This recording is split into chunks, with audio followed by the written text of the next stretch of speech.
Hello students, today we are going to discuss about the two important phenomena, weathering and erosion. क्या आपने कभी सोचा है कि किस तरह से हमारे बड़े बड़े जो रॉक्स होते हैं वो सॉइल में कन्वर्ट हो जाते हैं, किस तरह से हमारे जो बड़े माउंटेन्स होते हैं उनकी हाइट रिड्यूस हो जाती है। क्यों होता है ऐसा? क्योंकि दो नेचुरल फोर्सेस उनके ऊपर काम कर रही होती हैं, वीदरिंग एंड इरोशन। तो आज की क्लास में हमने यही देखना है कि वीदरिंग और इरोशन जो है वो किस तरह से हमारा जो माउंटेन्स है उनके ऊपर काम कर रही होती है, या फिर बाकी जो लैंडफॉर्म्स होते हैं उनके ऊपर भी ये वीदरिंग और इरोशन की जो फोर्सेस होती हैं ये किस तरह से काम करती हैं। तो वीदरिंग की अगर हम बात करें तो वीदरिंग क्या है? ब्रेकिंग डाउन और डिसइंटीग्रेशन ऑफ रॉक्स। हमारी रॉक्स जब उनको ब्रेक डाउन किया जाए या डिसइंटीग्रेट हो जाए, that is basically the weathering process. और वीदरिंग प्रोसेस इन सिचु प्रोसेस है, मतलब उसमें मूवमेंट नहीं होगी मटेरियल की, वो वहीं पर रहेगा, वहीं पर उसकी डिसइंटीग्रेशन होगी। In simple terms, rock breaks but stage where it, वो कहीं जा नहीं रही है। ऐसा नहीं है कि जिस तरह इरोजन में हम देखते हैं ना, रॉक मूव्स, जो उसका इरोडेड मटेरियल हो तो मूव करते हैं, लेकिन इसमें मूवमेंट नहीं होती है। उसी प्लेस के ऊपर उसकी डिसइंटीग्रेशन, उसी प्लेस के ऊपर उसकी जो ब्रेकिंग डाउन होती है वो होती है। तो अगर हम बात करें कि जो वीदरिंग है वो उसकी टाइप्स क्या है, like we have physical weathering जिसको मैकेनिकल वेदरिंग भी बोलते हैं, we have biological weathering, we have chemical weathering. अब बात अगर हम करें फिजिकल वेदरिंग जिसको मैकेनिकल वेदरिंग भी बोलते हैं, तो उसमें क्या होगा? Breaking of rocks without chemical change. Rocks टूटेंगी लेकिन उसमें केमिकल चेंज कोई नहीं होगा। एग्जाम्पल की बात करें, फ्रॉस्ट एक्शन, रॉक्स के अंदर पानी है, पानी फ्रीज करेगा तो पानी फ्रीज करेगा तो एक्सपैंड करेगा। जब पानी आपका वाटर में कन्वर्ट हो जाएगा दोबारा से वो कंप्रेस करेगा, एक्सपेंशन कंप्रेशन, एक्सपेंशन कंप्रेशन, जिसकी वजह से रॉक्स में स्ट्रेस डेवलप होगा और वो विदर हो जाएंगी। टेम्परेचर चेंज की बात करें, जब बहुत गर्मी है रॉक्स एक्सपैंड करेंगी, टेम्परेचर फॉल हुआ रॉक्स कंप्रेस करेंगी, उससे भी रॉक्स आपकी विदर होना शुरू हो जाएंगी। केमिकल रिएक्शंस की बात करें, केमिकल वेदरिंग की बात करें, तो जो आपकी रॉक्स हैं उनके अंदर जो मिनरल्स हैं केमिकल रिएक्शन की वजह से उनकी ऑल्टरेशन हो जाएगी। अब ऑल्टरेशन होगी तो भी आपकी जो रॉक्स वो डिकम्पोज होना शुरू हो जाएंगी। एग्जांपल में हम देखें ऑक्सीडेशन, कार्बोनेशन, हाइड्रोलिसिस, इसको हम डिस्कस करेंगे अभी डिटेल में, don't worry. Third is the biological weathering. Biological weathering में क्या होगा? आपकी रॉक्स की डिसइंटीग्रेशन होगी। कौन करेगा? जो लिविंग ऑर्गेनिजम्स हैं वो आपकी रॉक्स को डिसइंटीग्रेट करेंगे। जैसे रॉक्स के अंदर रूट्स चलेगी प्लांट्स की, वो उसको स्प्लिट कर देंगी। उसके अंदर लाइकन की ग्रोथ होगी। लाइकन बेसिकली एक सिम्बियोटिक रिलेशनशिप होता है आपके एल्गी और फंजाई के बीच में, एल्गी एंड फंजाई।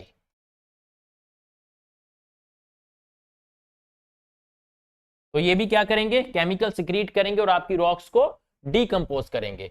तो इस तरह से ये जो कुछ प्रोसेसेस हैं ये आपकी रॉक्स को डिसइंटीग्रेट और डिकम्पोज करते हैं। जैसे डिटेल में देखते हैं थोड़ा, पहला आपका था फिजिकल वेदरिंग जिसको हम मैकेनिकल वेदरिंग भी बोलते हैं। तो इसमें पहले प्रोसेस को अगर हम देखें, that is exfoliation, onion piling. अब इसमें क्या हो रहा है? आपकी रॉक्स हीट होंगी तो एक्सपैंड करेंगी, कूल होंगी तो कॉन्ट्रैक्ट करेंगी। उससे क्या होगा? स्ट्रेस डेवलप होगा रॉक्स के अंदर और वो टूटना शुरू हो जाएंगी। जैसे हमारे राजस्थान के अंदर जो ग्रेनाइट डोम्स है, that is an example of this type of weathering. Second is Frost waging. अब फ्रॉस्ट वेजिंग में क्या होगा? जो पानी है वो आपकी रॉक्स के क्रैक्स के अंदर चला जाएगा, सीप कर जाएगा। जब वो जमेगा, फ्रोज होगा, एक्सपैंड करेगा, फिर से जब वो लिक्विड में कन्वर्ट होगा, कंप्रेस कर जाएगा। तो उसकी वजह से भी रॉक्स में स्ट्रेस डेवलप होगा, रॉक्स टूट जाएंगी। Third is the granule disintegration. अब रॉक्स के अंदर मिनरल्स होती हैं और हर मिनरल्स का जो एक्सपेंशन होता है वो डिफरेंट होता है, उसकी वजह से जो स्ट्रेस होगा वो भी डिफरेंट पैदा होगा और रॉक्स आपकी क्रम्बल करना शुरू हो जाएंगी। तो एग्जांपल की बात करें, जो एरिड रीजन्स होते हैं जहां पे बहुत ज्यादा टेम्परेचर होता है, वहां पे हमें इस तरह की जो वीदरिंग है वो देखने को मिलती है। तो this is about the physical और मैकेनिकल वेदरिंग। दूसरी तरह की आपकी वेदरिंग आ जाती है केमिकल वेदरिंग प्रोसेस, जिसमें जो केमिकल्स होते हैं वो डिकम्पोज करते हैं आपकी रॉक्स को। जैसे पहले हम बात करें ऑक्सीडेशन। ऑक्सीडेशन में जो आपका ऑक्सीजन है वो मिनरल्स के साथ रिएक्ट करेगा और रॉक्स में रस्टिंग होना शुरू हो जाएगी। जैसे हम देखते हैं रेड कलर की सॉइल, तो रेड सॉइल का कलर भी आयरन की ऑक्सीडेशन की वजह से ही होता है। सेकंड हम देखेंगे इसमें कार्बोनेशन।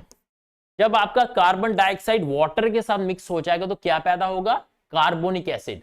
अब ये जो कार्बोनिक एसिड होता है ये लाइमस्टोन की जो रॉक्स होती है उसको डिसॉल्व करता है। जैसे एग्जांपल की बात करें हम, जो मेघालय की केव्स हैं वो एग्जांपल है आपके केमिकल विदरिंग की। जो क्रास्ट लैंडस्केप्स होते हैं एग्जांपल्स हैं आपके केमिकल विदरिंग की। तो तीसरा आ जाएगा आपका हाइड्रोलिसिस। जब मिनरल्स जो होती हैं वो पानी के साथ रिएक्ट करती हैं तो उससे क्या होगा? नए सॉफ्ट कंपाउंड्स जो होते हैं वो बनेंगे। जैसे फेल्डस्पार आपका क्ले फॉर्मेशन करेगा। तो इस तरह से ये केमिकल वेदरिंग के जो प्रोसेसेस होते हैं वो भी डोमिनेट रहेंगे। लास्ट वीदरिंग की टाइप आपकी आ जाती है बायोलॉजिकल वीदरिंग। बायोलॉजिकल वीदरिंग में हमने देखा था कि जो लिविंग ऑर्गेनिजम्स का एक्शन होता है उसकी वजह से जो वीदरिंग होगी that is the biological weathering. इसमें हम पहला डिस्कस करेंगे रूट एक्शन। अब आपके प्लांट्स जो हैं वो रॉक्स के ऊपर ग्रो करते हैं, उनकी रूट्स क्या करेंगी? रॉक्स के बीच में पेनिट्रेट करेंगी। अब रूट्स रॉक के बीच में पेनिट्रेट करेंगी तो वो जब वो एक्सपैंड करेंगी तो क्या होगा?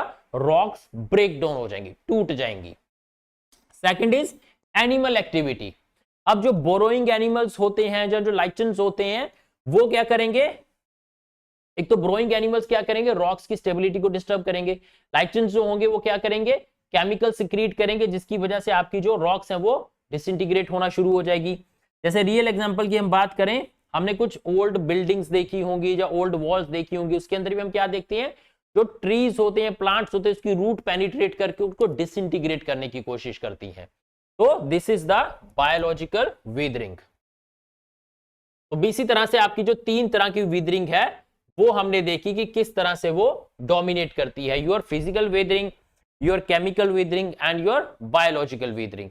तो अब हम देखते हैं कि एक बार तो वेदरिंग हो गई, उसके बाद जो इरोजन का प्रोसेस होता है वो किस तरह से डोमिनेट करता है आपके वेदरिंग को। वेदर जो होगा मटेरियल, उसमें जो उसकी ट्रांसपोर्टेशन होगी that is called as the erosion. तो erosion is the wearing away and removal of weathered material from one place to another. एक तो उसका पहले उसकी वेयरिंग अवे होगी, उसके बाद जो वियर्ड मटेरियल है उसको एक जगह से दूसरी जगह पर जाके ट्रांसपोर्ट किया जाए, उसका रिमूवल होगा वहां से। इन शॉर्ट वीदरिंग जो होता है वो रॉक्स को ब्रेक करेगा, इरोजन उसको दूसरी जगह पे कैरी अवे करेगा। अब ये इरोजन के एजेंट्स कौन से होते हैं जो एक प्लेस से दूसरी जगह उनको कैरी करते हैं? लाइक हमारे पास रनिंग वाटर है, हमारे पास विंड है, हमारे पास आइस है, हमारे पास वेव्स हैं। तो ये आपके इरोजन के एजेंट्स होते हैं जो किसी भी चीज को एक जगह से दूसरी जगह पर ट्रांसपोर्ट करते हैं। इसी तरह से जो इरोजन होती है वो टेक प्लेस करते हैं। तो हम बताते हैं कि आपको जो मेजर हमारे इरोजन के एजेंट्स होते हैं वो कौन कौन से होते हैं। जैसे जो आपका पानी होता है, रिवर आपका जो होता है वो इरोजन करेगा फ्लूवियल इरोजन। उसकी वजह से कौन से लैंडफॉर्म्स क्रिएट होंगे? वी शेप्ड वैली बनेगी, डेल्टास बनेंगे। सेकंड आपका जो विंड इरोजन करेगा उसको हम बोलते हैं इओलियन लैंडफॉर्म्स। क्या बनेगा उससे? ड्यून्स बनेंगे, मशरूम रॉक्स बनेंगे उससे। Third is the glacier. जो आपके ग्लेशियर्स आपके जो होते हैं वो जो इरोजन करते हैं, ग्लेशियर लैंडफॉर्म्स जो बनाते हैं, लाइक यू शेप्ड वैली वो बनाएंगे, मोरेन्स को बनाएंगे।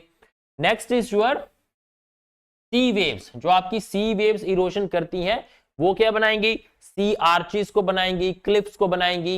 एंड लास्टली जो ग्रेविटी के एक्शन से आपकी इरोजन होती है जिसको मास वेस्टिंग भी बोलते हैं, जैसे आपकी लैंडस्लाइड्स होगी, आपके रॉक फॉल्स होंगे। तो इस तरह से ये कुछ आपके इरोजन के एजेंट्स हैं जो इरोजन को टेक फॉरवर्ड करते हैं।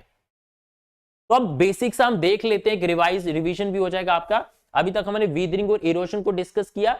अब देख लेते हैं कि वीदरिंग और इरोजन के बीच में जो डिफरेंस है वो क्या होता है। जैसे मीनिंग की अगर हम बात करें, वीदरिंग क्या होगा? Breakdown of rocks in place, जो वहीं पर उसकी ब्रेकडाउन होगी। लेकिन इसमें क्या होगा? Removal and transportation of materials.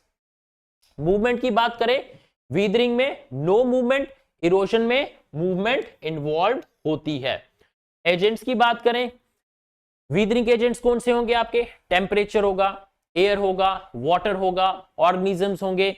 उसी तरह से आपके इरोजन के अगर एजेंट्स की बात करें, कौन कौन सा होगा, रिवर होगा, विंड होगा, आइस होगा, सी वेव्स होंगे। स्पीड की बात करें, वीदरिंग आपका स्लो और ग्रेजुअल प्रोसेस होगा, लेकिन इरोजन क्या होगा आपका, फास्टर प्रोसेस होगा, क्योंकि उसमें तो मोशन हो रही है तो फास्टर प्रोसेस ही होगा। एंड रिजल्ट की बात करें, ये लूज मटेरियल को प्रोड्यूस करेंगी।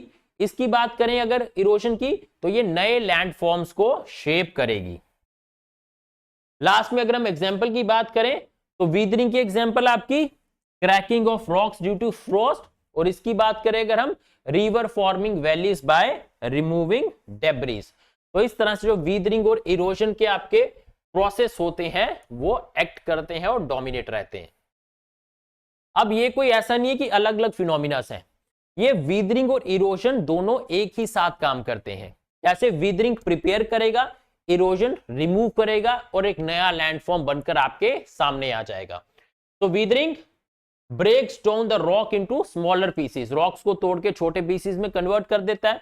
इरोजन क्या करेगा, उसको कैरी करेगा, जो वेदर्ड मटेरियल उसको कैरी करेगा, और कहीं पर जाकर एक लैंड फॉर्म को क्रिएट करेगा, मतलब कि एक नया लैंडस्केप जो होता है वो इमर्ज होके आपके सामने आ जाएगा। तो ये क्या कर रहे हैं, दोनों साथ में काम करके हमारी अर्थ की सरफेस को स्कल्प्ट कर रहे हैं। They are sculpting the earth surface. पहले वीदरिंग ने ब्रेक किया, उसके बाद रेनफॉल हुआ, वाटर ने कैरी किए पार्टिकल्स को, डेल्टा फॉर्म्स किए, नए लैंड को क्रिएट किया। सो एक प्रोसेस होता है जिसमें आपका वीदरिंग और इरोजन जो होता है वो साथ में काम करके इन नए लैंड फॉर्म्स को जनरेट करता है। तो बात करें अगर हम, जो लैंड फॉर्म्स आपके क्रिएट हो रहे हैं, land forms from weathering and erosion, जैसे रिवर की बात करें, रिवर आपका क्या करेगा, वाटरफॉल बनाएगा, डेल्टा बनाएगा, जॉर्जिस को बनाएगा। विंड की बात करें, विंड क्या करेगा, सैंड ड्यून्स को बनाएगा, यार्डंग्स को बनाएगा। अब बेसिकली आप कंफ्यूज हो रहे होंगे यार्डंग सैंड ड्यून्स क्या है, तो जब हम लैंडफॉर्म्स का टॉपिक डिस्कस करेंगे कि कौन कौन से जब लैंडफॉर्म्स बनाए जाते हैं इन एजेंट्स के द्वारा, तो तब हम इनको डिटेल में देखेंगे। ग्लेशियर क्या करेगा, यू शेप वैली बनाएगा, सिरक बनाएगा। वेव्स के एक्शन से आप देखेंगे कि आपके सी आर्चेस बन रहे हैं, स्टैक्स बन रहे हैं। और वीदरिंग जो होगा, केमिकल आपकी क्रास्ट केव्स, टॉर्ड्स, एक्सफोलिएशन, डोम्स, इस तरह के जो आपके लैंडफॉर्म्स होंगे वो उसकी वजह से क्रिएट होंगे। तो ये था हमारा वीदरिंग और इरोजन का टॉपिक, जिसमें हमने देखा वीदरिंग किस तरह से काम करती है और इरोजन किस तरह से नए लैंडफॉर्म्स को शेप करने में काम करता है। अगर आपको कोई डाउट हो किसी भी चीज के रिलेटेड, तो कमेंट बॉक्स खुला हुआ है, उसमें आप कमेंट करके पूछ सकते हैं, हम कोशिश करेंगे आपके डाउट्स के जवाब देने के। Thank you for today. यही था आज की क्लास में हमने डिस्कस करना अबाउट वीदरिंग एंड इरोजन।